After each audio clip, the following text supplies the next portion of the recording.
Here we are in GrabCAD Print, and today we're going to take a look at creating a support as a material effect pebble. So here I have my assembly, and I'm going to disassemble the pebble so we can take a look at the elements we are going to make our different material assignments.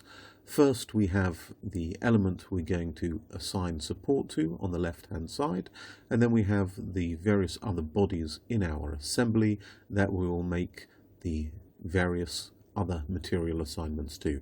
So first off, we have the middle element that's going to stay with the default white.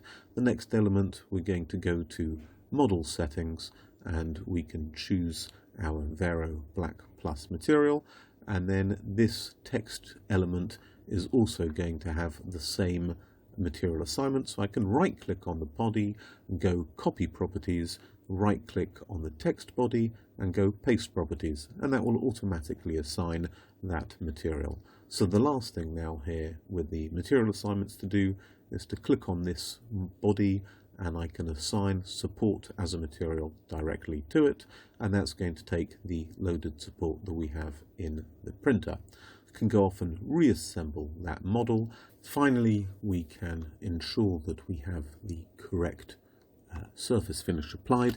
In this case, I want to make sure that everything is going to be printed in glossy, so that the body that has the support as a material assigned will act as a mask and will leave a matte effect finish on the black part, which will be printed in glossy.